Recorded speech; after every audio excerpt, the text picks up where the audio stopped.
Assalamualaikum warahmatullahi wabarakatuh. Alhamdulillahilladzi anzala ala abdihil kitaba wa lam yaj'al lahu iwaja la ya'tihil batilu min baini yadayhi wa la min khalfihi tanzilum min hakimin hamid. Segala pujian milik Allah yang telah menurunkan kitab pada hambanya, dan kitab itu tidak oleh Allah tidak dibengkokkan dan tidak ada kesalahan di dalamnya. Kitab itu tidak didatangi oleh kebatilan baik dari depannya maupun dari belakangnya, dan kitab itu turun dari Allah yang Maha Bijaksana lagi Maha Terpuji. Dewan izin kajian Majelis Taklim Nurul Huda yang insya Allah dirahmati oleh Allah Subhanahu wa Ta'ala. Kita jumpa lagi dalam kajian online sahur pada pagi hari ini, hari 10 dari Ramadan 1442 Hijriah. Semoga kita semua dalam keadaan lindungan Allah Subhanahu wa Ta'ala, dan semoga selalu keberlimpahan yang kita terima dalam hidup ini, baik itu berupa keselamatan, kesehatan, kenyamanan, kedamaian, semua karena Allah Maha Pengasih lagi Maha Penyayang.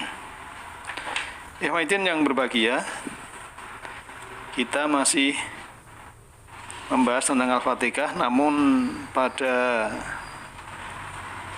pagi hari ini rangkuman, karena kemarin sudah kita bahas sejak awal Ramadan, mulai dari basmalah ya, dari ta'awud juga sampai waladhdallin.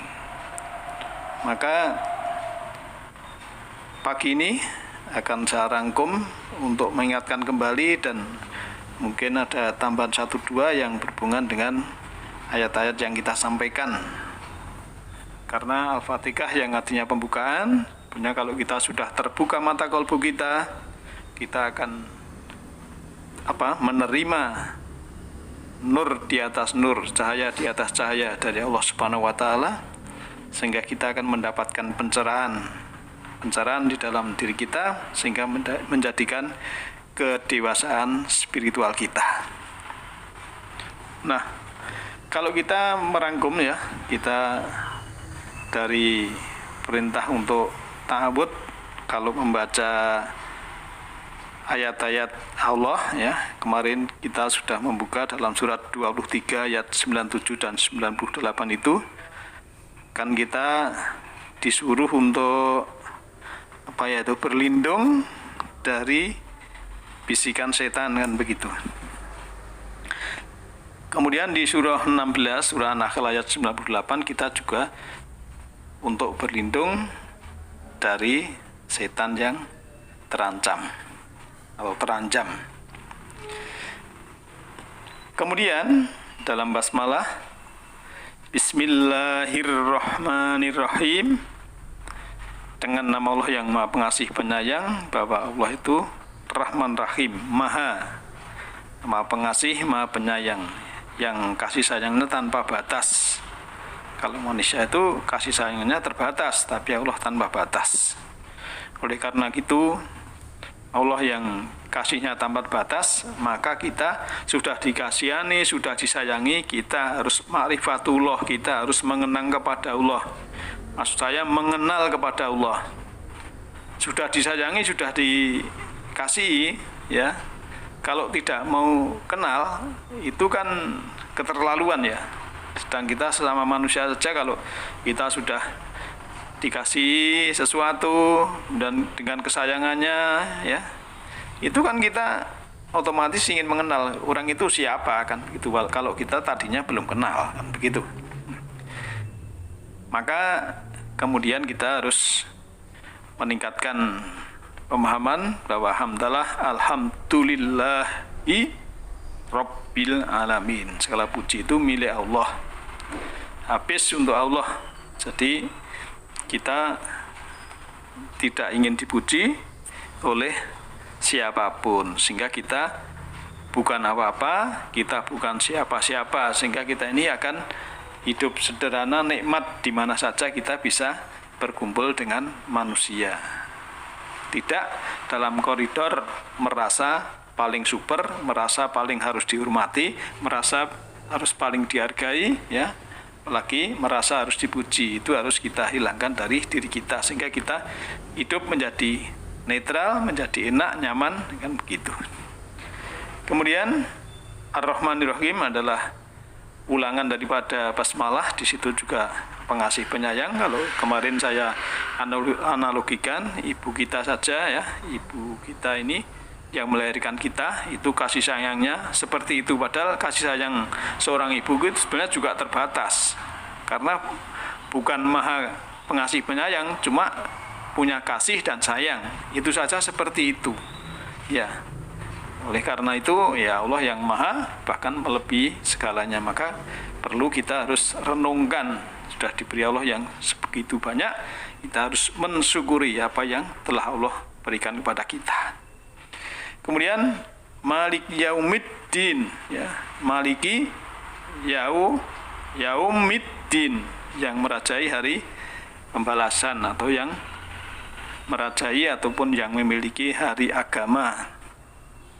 Setelah kita memang mengenal, kita menyembah, lalu kita ihdinas siratal mustaqim, yaitu saya ulang dulu dari Maliki Yaumiddin, kemudian iyyaka na'budu wa iyyaka nasta'in. Karena kita sudah kenal, kita kemudian menyembah dan minta tolong dengan salat dan sobar, ya. Isyukri basolah dengan sobar dan salat. Kemarin sudah kita bahas. Kemudian ihdinas siratal mustaqim, tunjuk alih jalan yang lurus. Siratal mustaqim, ya, kalau kita membaca beberapa ayat, misalnya surah Al-An'am, ya, surat ke-6 ayat 153 itu kan, a'udzubillahi minasyaitonirrajim, wa anna hadza sirati mustaqima fattabi'uhu wa la tattabi'us subula fatafarraqu bikum an sabilih dzalikum wasaqum bihi la'allakum tattaqun. Dan bahwa yang kami perintahkan ini adalah jalanku yang lurus, siratal mustaqimku, ya. Maka ikutilah dia, dan janganlah kamu mengikuti jalan-jalan yang lain, karena jalan-jalan itu mencerai berikan kamu dari jalannya. Yang demikian itu diperintahkan Allah agar kamu bertakwa.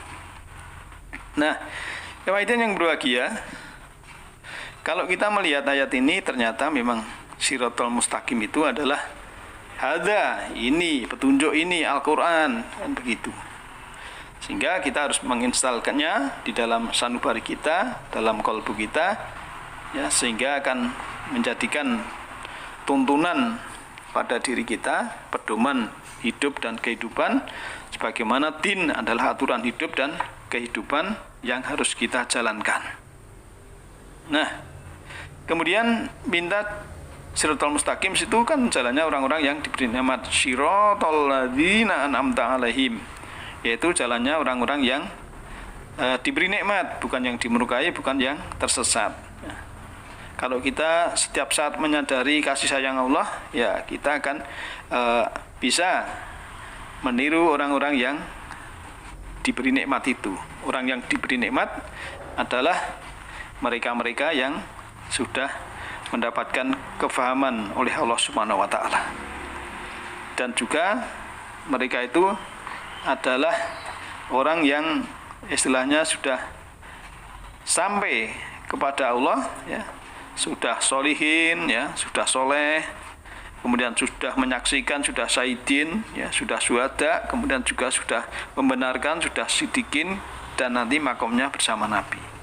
Maka sebenarnya kita itu kalau melihat, ya, kita belajar mendapat pemahaman dan ilmu, itu kan harusnya ilmu itu yang bermanfaat bagi kita itu kan cirinya ada dua. Yang satu, ilmu itu bisa meluaskan, ya, bisa meluaskan dan mampu melapangkan dada kita. Yang kedua, ilmu itu harus mampu menyingkap ketertutupan pandangan kolbu seseorang. Kalau menggunakan kriteria ilmu yang bermanfaat, tentu saja juga ada ilmu yang belum bermanfaat, bahkan ada ilmu yang tidak bermanfaat. Kan karena ilmu yang bermanfaat itu harus mampu melapangkan dada seseorang, artinya harus membuat seseorang itu memiliki kearifan dan kebijaksanaan, terbebas dari sifat fanatisme buta, ya. Jadi kalau sudah ada kearifan kebijaksanaan, kita bisa terbebas dari sifat fanatisme buta, sehingga bisa memiliki pandangan yang lebih luas dan mempunyai pandangan yang universal. Tapi umumnya kan orang belajar ilmu kan malah kadang mendorong seseorang itu untuk merasa kalau dirinya paling tahu. Dan ketika dia belajar ilmu dan membuat dirinya yang paling tahu, lalu dia mulai menjustifikasi orang lain dan orang yang di luar dirinya dianggap salah. Nah, ini yang keliru. Lalu dia mulai menyerang sesuatu yang berbeda dengan dirinya. Dan itu adalah kesempitan dada. Itu adalah kesempitan ilmu. Berarti ilmu yang dipelajari termasuk kategori ilmu yang tidak bermanfaat.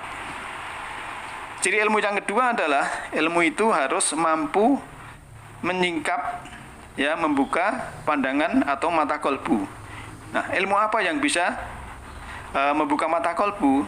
Ya, ternyata ilmu yang bisa menyingkap atau membuka mata kolbu seorang adalah ilmu ketuhanan, ilmu tentang Tuhan. Semoga kita semua ini tidak terjebak untuk memiliki banyak ilmu, sementara ilmu yang kita miliki itu ilmu yang membuat dada kita sempit dan malah menutup pandangan kolbu kita dan menyebabkan masuk pada lorong kegelapan. Semoga ilmu yang kita dapat bisa bermanfaat menjadikan kolbu kita ini terbuka dan dada kita lapang. Nah, ciri yang orang yang sudah lapang itu kan salah satunya adalah menjadi orang yang pemaaf. Jadi seorang pemaaf itu memang tidak mudah, ya, karena dia sudah diberi nikmat. Yang nikmat itu adalah petunjuk dari Allah atau cahaya dari Allah. Maka kita dalam pemahaman ini ya harus merujuk kepada orang yang diberi nikmat, dalam arti sudah bisa juga memaafkan orang lain, menjadikan ilmu itu bermanfaat dan meluaskan atau melapangkan dada kita. Kemudian kalau kita melihat orang yang diberi nikmat, ya, kalau kita membuka dalam surah 19 ayat 58 kan juga disebutkan ulaikal ladzina an'ama Allahu alaihim minan nabiyina min dzurriyyati adama wa mimman hamalna ma'an nuhin wa min dzurriyyati ibrahima wa israila wa mimman hadaina wastabaina idza tusla alaihim ayatur rahmani kharru sujada wa bukiya. Jadi mereka yang sudah diberi nikmat oleh Allah itu antara lain yaitu para nabi, juga dari keturunan Adam, dan juga orang-orang yang bersama Nuh, dan juga keturunan Ibrahim, keturunan Israel, dan dari orang-orang yang telah diberi petunjuk oleh dan dipilih oleh Allah. Apabila dibacakan atau ditilawahkan ayat Allah yang Maha Pemurah, mereka itu menyungkur dengan bersujud dan menangis. Nah, inilah sebetulnya juga ciri orang-orang yang sudah diberi nikmat. Maka orang yang sudah diberi nikmat kalau mendapatkan dibacakan, ditilawahkan dan mendapatkan ilmu, otomatis mendapatkan ilmunya itu bisa melapangkan dada, dia bisa tunduk dan bisa menangis. Dalam arti menangis ya tidak gerung-gerung, tapi dalam hati dia merasakan yang dipikirkan, bisa memikirkan yang dirasakan. Sehingga dia akan patuh karena sudah mendapat petunjuk.